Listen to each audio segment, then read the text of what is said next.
back. We're here at the new Mews Centre, and I'm joined by Tonya Knopp, who is the Manager of Facility Engineering with the City of St. John's. Tonya, welcome. Thank you. Thank you for having me. Us. So, Tonya is going to take us on a tour of the building so we can point out some of the exciting features. Absolutely. Shall we get to it? Why not? Okay. Here we are in the brand new reception area at the new Mews Community Centre. As you can see, we have a really large administrative desk area.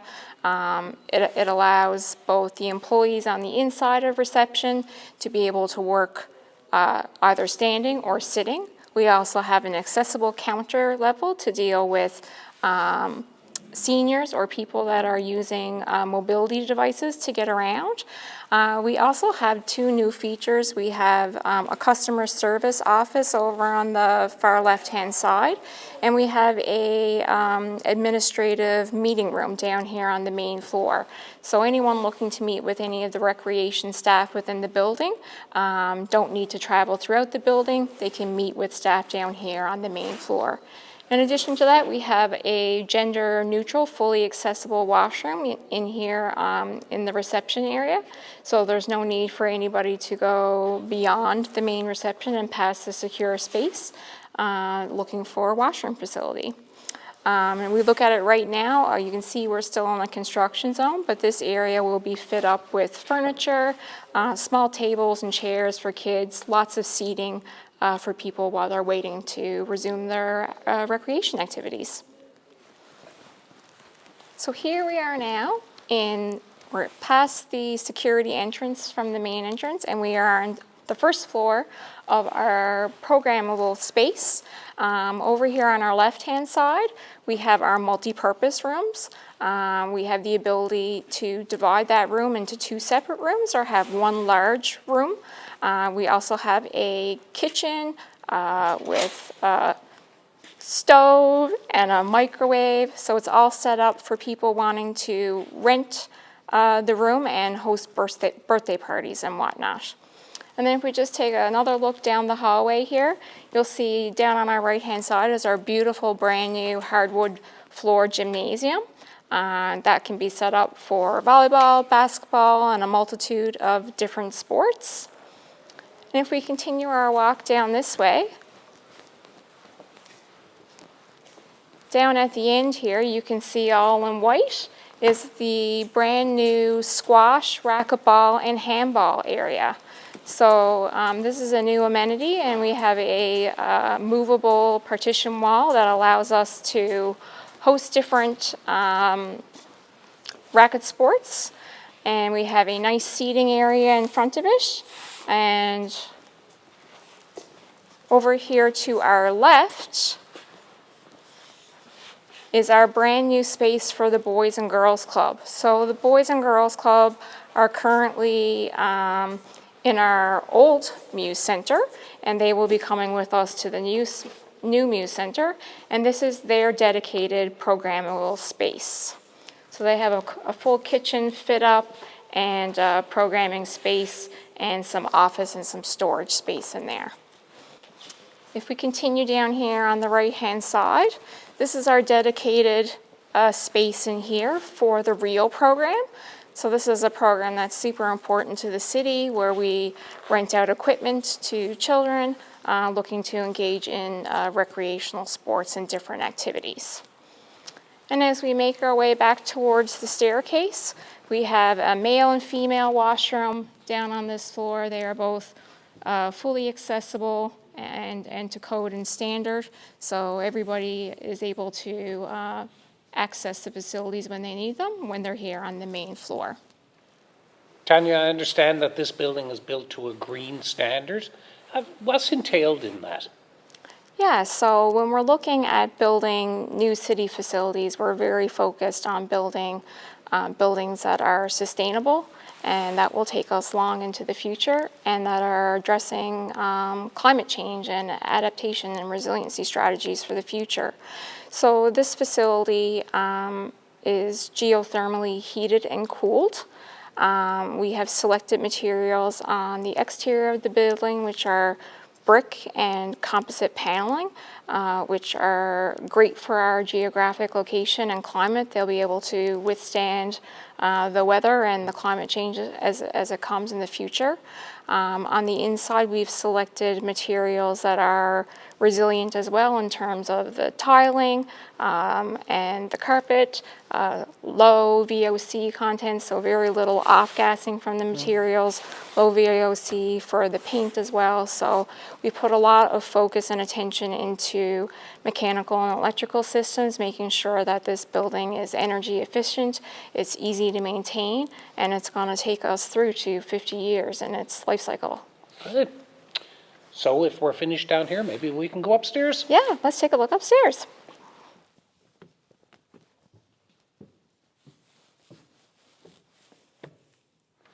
So Tonya, we're here on the second floor. This is what I think is going to be a very popular feature in the new Mews Centre. Absolutely. This is a space that we were all really excited about to be able to integrate into this new build. The existing Mews Centre is highly used by the senior population, and being able to provide this interior track where people can walk safely all throughout the year is a really, really great asset for this building. So over here in this corner, and this is actually in all four corners of the walking track, it's an elevated banked area, so anyone looking to run or jog would have an easy transition along the turns. But in addition to that, the banked areas serve as a really great area for facilitating fitness programming in this area as well. So the recreation group is really excited about having 4 additional spaces to offer additional programming up on this level. So here we are at the pool. It's a really unique location. Tell us how that came about. It is. It's a very unique feature of this building. As you probably remember, this parcel of land was a soccer field prior to us developing it. So in order for us to be up out of the groundwater and ensure that we're protecting ourselves from future flooding risks with climate change and having a resilient structure to see us through the life cycle of the asset. This building is constructed as slab on grade. So the first floor of the building is the slab. So the bottom of the pool actually rests on the first floor. So it's really unique to be entering the pool up on the second level. We have amazing views out the windows of the pool. And we have some really great features for the pool itself too. So we have the leisure pool with some splash pad features for the kids. There's a bubble bench for the seniors, they love that area. There's an indoor climbing wall for the kids in the deep end. Our swimmers will be happy to know that there's 6 lanes of swimming and diving platforms. We have a steam room off the main deck as well. So it's a really, really beautiful area. And another important feature I'd like to draw some attention to is something that we heard through the engagement process and the What We Heard document. And just outside the pool area is a viewing area. And we have a number of groups within our community that require privacy to go swimming. So we have included the ability to make the windows in the viewing area opaque so that nobody's able to view inside, which now allows us the flexibility to be able to rent that space to those end users. And I think they're just going to love that. Engagement is a very important part of the process. And it's important that those features be added into the design, and the engagement gives us that information.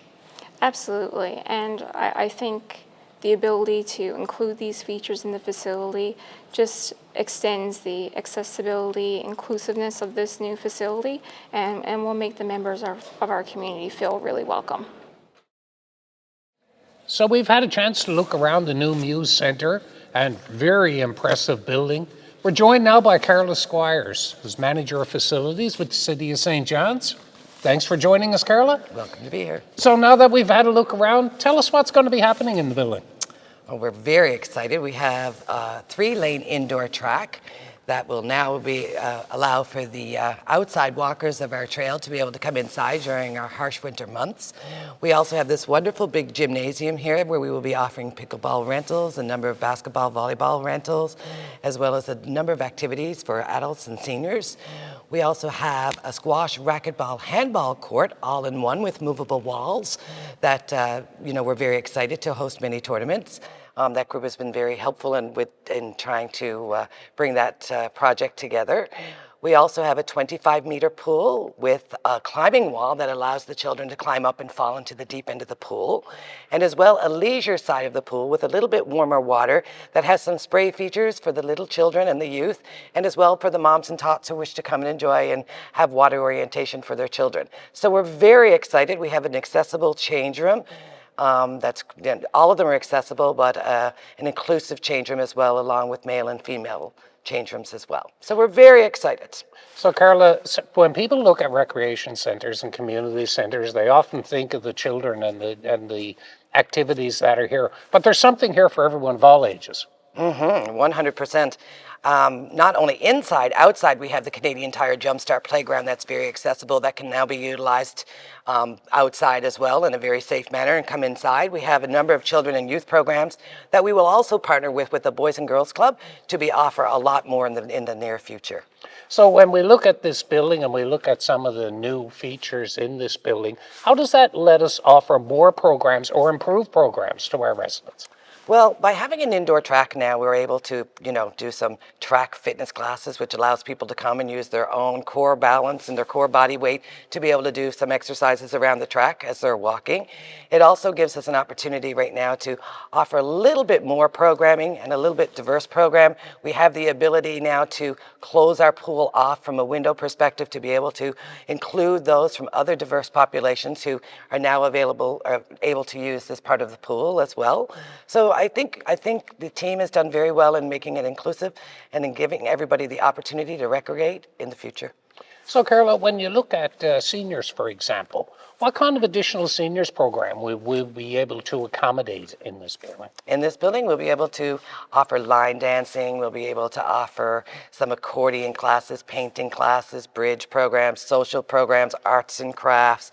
And again, there's something for everyone along with the walking program. Try and get everybody active as much as we can.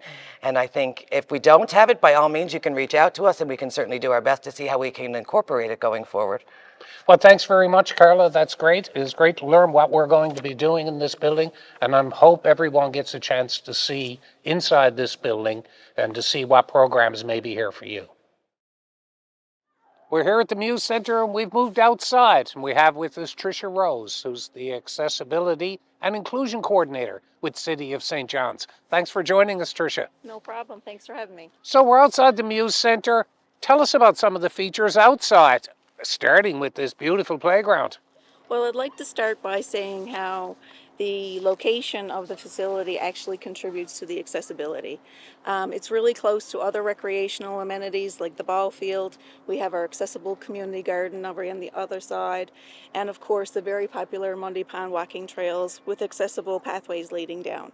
The playground, of course, is the heart of the site here, and we were very fortunate to receive funding from Canadian Tire Jumpstart to put this beautiful playground in place. We have some of the accessible features include the soft pour surface here, which is very friendly to mobility devices and strollers. We have the double wide ramps, which allow two mobility devices to pass by one another. We have the roller slide, which is really important for children who have cochlear implants because it doesn't provide static electricity charge that traditional slides like plastic and steel often do. There's also some really cool play panels around that are at accessible heights. We have the Rhapsody Music Collection, which provides sensory and tactile feedback for children, as well as accessible swings. And we even have a cozy dome over on the other side where kids can escape from the playground when it gets a little bit overwhelming. That's fantastic. So inside, I know there was a lot of thought and a lot of work went into accessibility and inclusion. Tell us about some of the main features inside the building. Yeah, so when we have the opportunity to build from the ground up, we get to incorporate a lot of accessibility features. And we work really hard with the people that we collaborated with and consulted with in the public to include as many as we could. As soon as you enter the building, you'll find a very welcoming, wide customer service area that has a lowered service counter and an accessible gender-neutral washroom just off to the side.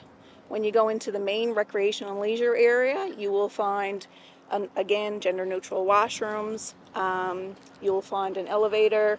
You'll find stairs with color contrasting edges for safety reasons. And once you get to the pool, you'll be able to access both of those pools through a gradual ramped entry, which is really exciting. Fantastic. Well, Trisha, thank you and your team for the work that you've done in helping make this facility accessible and inclusive so as many people as possible can enjoy it. Thank you, Trisha.